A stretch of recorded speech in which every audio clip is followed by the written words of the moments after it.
The ground in Illinois. They're there in part to manage protesters at a suburban Chicago immigration facility. Texas National Guard troops now on the ground in Illinois. They're there in part to manage protesters at a suburban Chicago immigration facility. Democratic politicians not happy about it. Senior correspondent Mike Tobin's in Broadview, Illinois tonight. The Texas National Guard has arrived southwest of Chicago at an Army training facility near the city of Joliet, despite emotional opposition from Chicago leadership. This president is determined to federalize the National Guard and to occupy our cities with the military. It's unconscionable. It's unthinkable. The Illinois National Guard deployment is still in motion, despite Democrats' efforts to stop it. Illinois Attorney General Kwame Raoul asked the court for an immediate injunction to block it. U.S. District Judge April Perry declined to grant the request and gave the Trump team a deadline of tomorrow to answer questions about when the Guard will arrive, where will they be sent, and what will they do once deployed. Department of Justice leaders visited Chicago. I mean, at this point, it's almost laughable that the state government is standing up and saying, don't let the National Guard in. And they were screaming for the National Guard on January 6th, and now all of a sudden reject it when their city is literally under siege. That is where Juan Espinoza Martinez is now charged with solicitation of murder. Federal prosecutors say he put a bounty on the head of Border Patrol Commander Gregory Bovino with a Snapchat that reached $2,000 for information on Bovino, $10,000 to take him out. Following the revelation that he was the target in a murder-for-hire plot, the man in front of Operation Midway Blitz says Illinois leadership made that possible. Look at what the governor or the mayor are talking about. They are the reason that gang members feel comfortable enough to do something like that. DHS Secretary Kristi Noem has arrived at the embattled ICE facility in Portland, Oregon. Last Friday, she came to the facility here in Broadview, Illinois, and this is where federal agents have endured multiple clashes and threats from protesters since Operation Midway Blitz began. Back to you. All right, Mike Tobin on the scene in Broadview for us tonight. Thank you. All right, Shalom and Barakatham. All praises be to the Most High God, whose name is Yahweh, and his only begotten Son, whose name is Yahweh Shai. All praises be to the Most High God, Yahweh, and his Son, Yahweh Shai. This is the Brother Sagalah back with a lesson all through the Spirit. And I'm going to touch on here from this Fox News article that you see, which is dated October the 7th, 2025.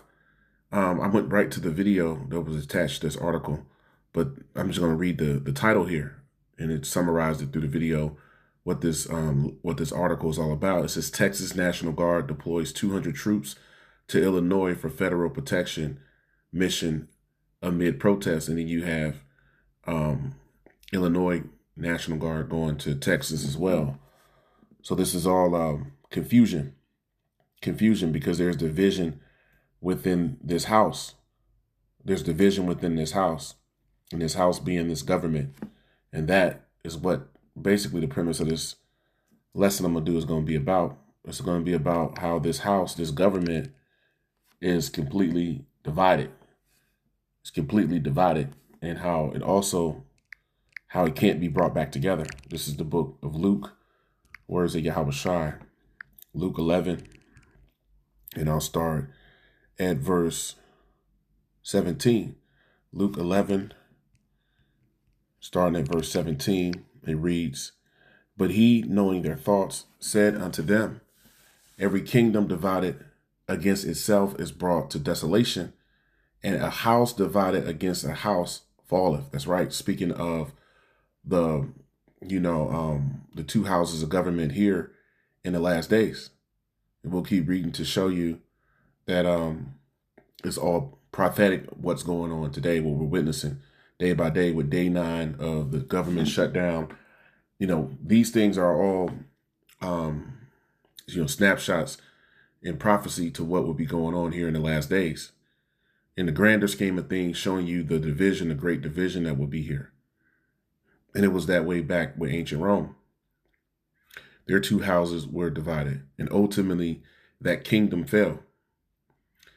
Luke 11 and 17, red letter, the words of Yahweh Shai again. "But he, knowing their thoughts, said unto them, Every kingdom divided against itself is brought to desolation." So all the kingdoms that are against themselves are going to be brought to desolation, and a house divided against a house falleth. Now in the NLT it says, he knew their thoughts.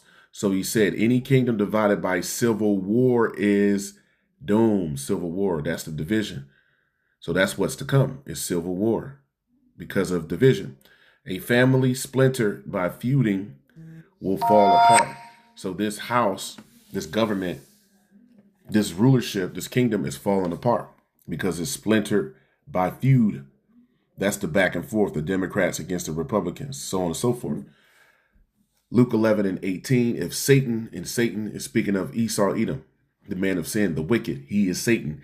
If Satan, not the spiritual demon, if Satan or the wicked also be divided against himself, how shall his kingdom stand? Because he say that I cast out devils, it says, through Beelzebub. Now, if Satan's kingdom, his rulership is divided, it says his kingdom is not going to stand. It's not going to stand. Now, let's get the word here for being divided. So Satan is divided. What we're seeing is the wicked, or Satan, which goes into Shaitan, which means to be adverse. The man that is adverse to righteousness, he's divided. So here's the word. Strong's G 1266. Diamerizo. Diamerizo. Diamerizo means to cleave asunder, to cut in pieces, to be divided into opposing parts, to be at variance. So there's distance. There's distance. There's variance here, or separation. In dissension. So there's great dissension. So that's the back and forth. So this is the division. Satan is divided. So there is tension, dissension, division. Now, let's show that as well. Here's another example here in Mark, which just highlights what we just read. But it's going to give us something a little different. This is Mark 3, going to the point in verse 25. It says, words of Yahushua, and if a house be divided against itself, that house cannot stand. And if Satan rise up against himself and be divided, he cannot stand, but hath an end. So we're witnessing the end, because this man's way of living cannot stand, because he is Satan. He is adverse or contrary to God. That makes him be divided. Now let's get it here in Mark 3:25.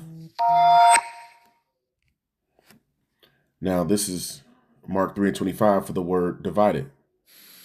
Strong's G 3307. Merizo. Merizo. So the word is merizo, the Greek word merizo, to divide, to separate into parts. So this government is separated into opposing parts, to cut into pieces.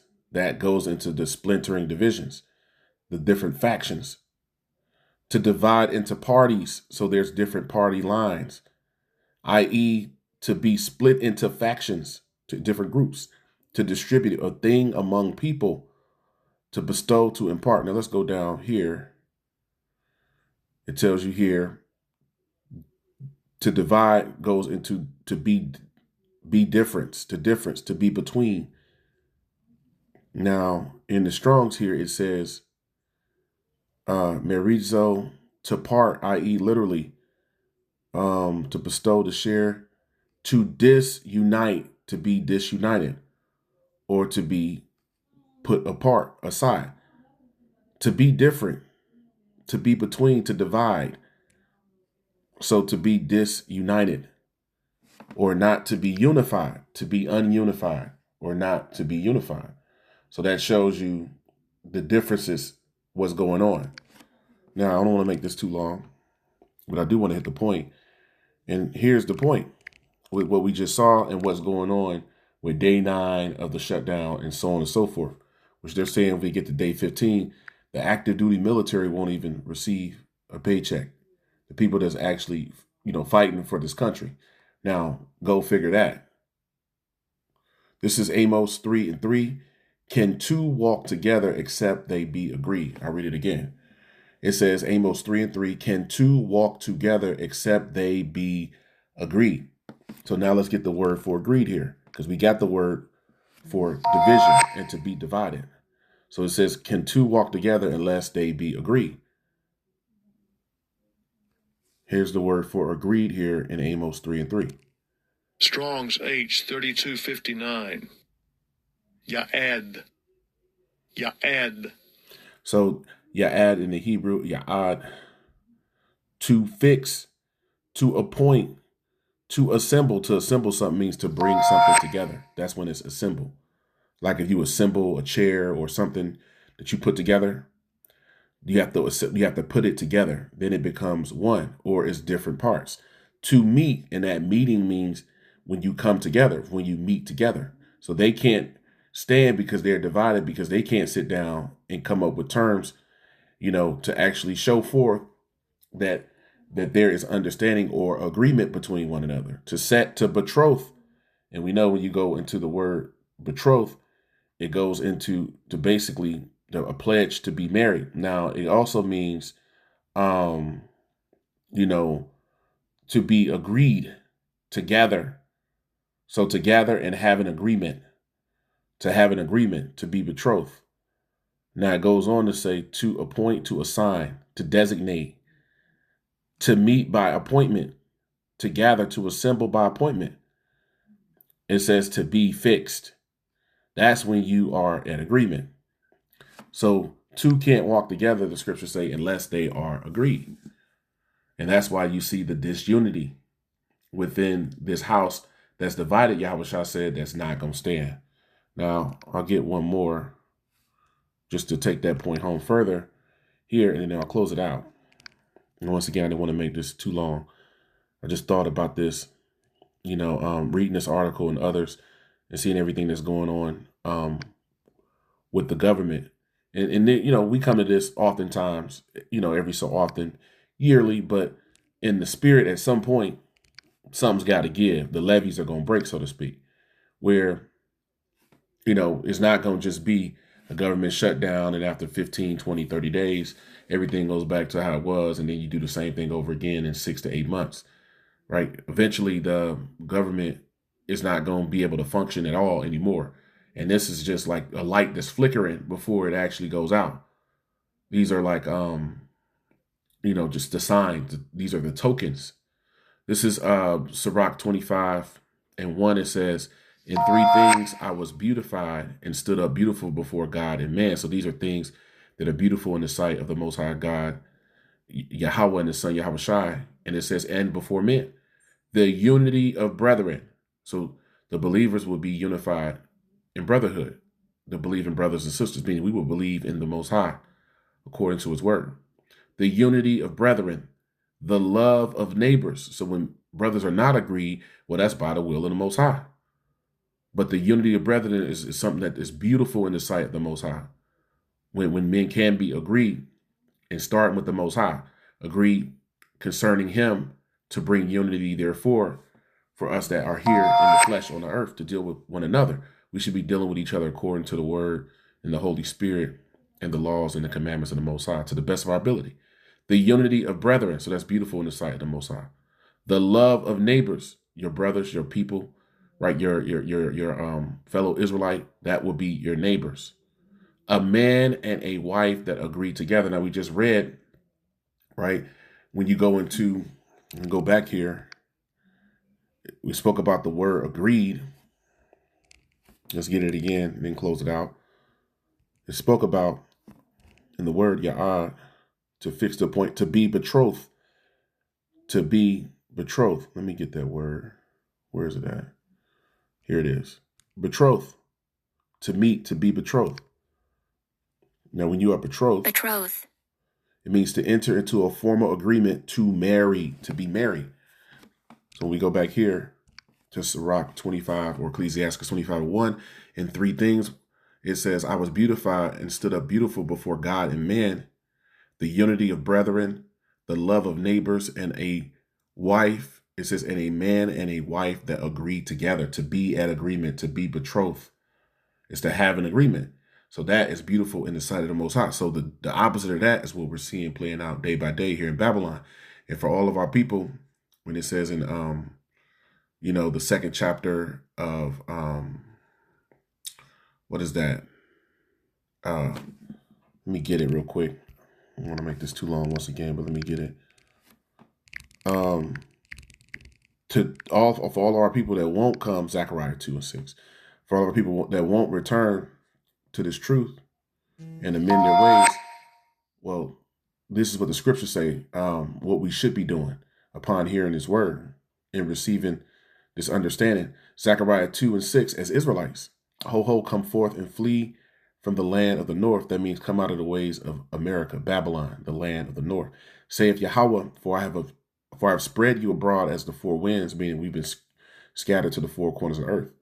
Of heaven, saith the Lord Yahweh, deliver thyself, O Zion, that dwellest with the daughter of Babylon. So we're dwelling with the daughter of Babylon, another name for America. The wicked, Esau, Edom, we're under the rule of the wicked. So the Most High wants us to deliver ourselves by coming back to this truth, as it says in Isaiah 33:6, that wisdom and knowledge shall be the stability of thy times. And Wisdom of Solomon, in the 9th chapter, men were taught the things that were pleasing unto thee and were saved through wisdom. So that would be to the believers. They would have to be agreed, meaning believe in this word and live according to this rule, this word. That's the true measuring stick. And have faith and pray for forgiveness, and that the Most High, that your faith and your works would be sufficient for salvation. So that's what's going on as we're watching, having a front row seat to watch the fall of Babylon, and that this place cannot be healed, as it says in Jeremiah 51, verses 8 and verse 9. So with that, I pray this lesson was edifying to you, believing brothers and sisters. I want to give all praises, infinite honor, and glory to the God of heaven and earth, Yahweh, and his only begotten Son, whose name is Yahweh Shai. Barakatah Yahweh. Bless the Lord Yahweh. Barakatah Yahweh Shai. Bless the Lord's only begotten Son, whose name is Yahweh Shai. Honors be to the elect elders of the nation of Israel. Barakim La, Habayath, Madabadah. Blessings to the house of David, which you brothers labored in truth and in sincerity, and to the Akim, Wa'akwath, brothers and sisters that also listen and believe on the glorious gospel being preached. Unto you I say Shalom, Shalom, and Barakatham.